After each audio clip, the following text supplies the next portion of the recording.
Magandang hapon po sa ating lahat. Kanina po sabi ni Senator Bato, kasama po siya sa mga nagbebenta ng suka. Yung iba naman po siguro ay bumibili ng suka. Alam po ninyo ako, dahil sa hirap yata na dinaanan ko sa aking buhay, nangungutang po ako ng suka. Pero kahit po ganun, kahit na tayong lahat ngayon na nandito ay pinaglihi lahat sa suka, tayo po lahat ay nakakakilala. Alam natin kung bakit napakataas ng pangunahing bilihin sa ating bansa. Yung hindi kumakain ng suka, hindi nila alam yun. Alam din natin na lubog na tayo. Naaamoy lang natin ay suka. Pero sila hindi nila alam. Sapagkat karamihan sa kanila ay involved sa corruption. Humirap ng humirap ang ating bansa.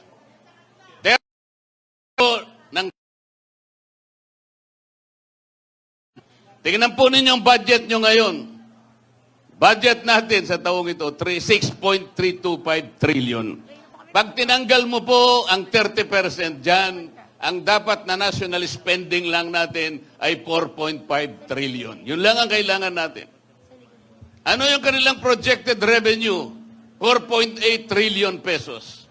Alisin mo yung 30% na corruption, dapat 5.5 trillion yun. Sa mga tweed, ang gross revenue natin, kung wala ang corruption, will be 5.5 trillion. National spending, walang corruption, 4.5 trillion. Meron tayong surplus na 1 trillion pesos. Baligtad ang nangyari. Ngayon po, ang ating deficit, projected deficit, 1.5 trillion pesos. Katumbas ng mangungutang tayo, 122 billion pesos per month.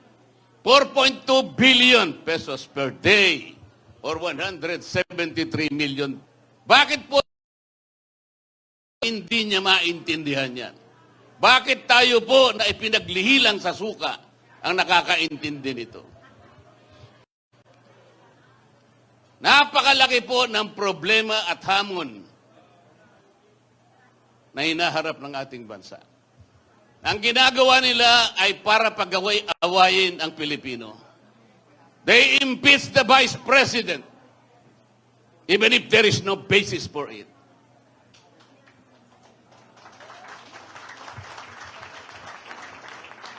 Tama po yung sinabi ng mga kasama ko.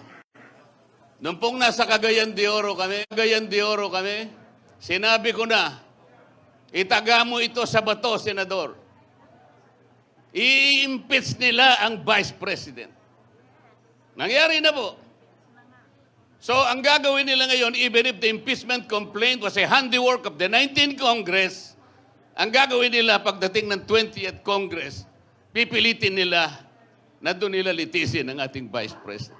There is a constitutional issue here. Kailangan po ninyo yung abogado na makakarating sa 20th Congress. Kailangan po ninyo yung abogado na lalaban para sa inyo, para sa katuwiran. Sapagkat kung wala po kayong dadalhin na abogado doon na magtatanggol, our country will be going to the dogs. Hindi ko na po hahabaan ang aking sasabihin. Nagkakaintindihan naman po tayo. Gusto ko na lamang ikwento sa inyo nung inimbita po ako ng Filipino Inventor Society. Napakarami po pala nilang nagawang invention. Ang Pilipino pa lang nakagawa ng karaoke, ng yoyo, ng bamboo incubator, ng 3-in-1 jeepney, ng isang unsinkable portable boat, ng isang laser acupuncture device. Napakarami po. Pati pala banana ketchup, Pilipino pala naka-invento. Ang sabi ko po sa kanila, bakit hindi kayo nakaimbento ng isang aparato na kailangan natin, lalong-lalo na sa panahon ng eleksyon? Katulad po ng isang scanner na kung saan yung pong kumakandidatong senador ngayon, 65 yata silang lahat. Padadaanin po nyo sa aparato na yan para makita natin kung sino yung qualified. Madali po yun para hindi na mahirapan ng ating bansa. Padaanin po yung 65 na tumatakbong senador. Maniwala kayo sa akin, kapag kayong naimbentong aparato na yon ay matino, alam po ninyo kung sino lamang ang lulusot doon? Ito pong mga kandidato ng PDP Laban. Lahat po ay re-rejectin ng aparato na yon. Maniwala kayo sa akin, sapagkat yung aparato na yon ay ginawa sa suka. Salamat po.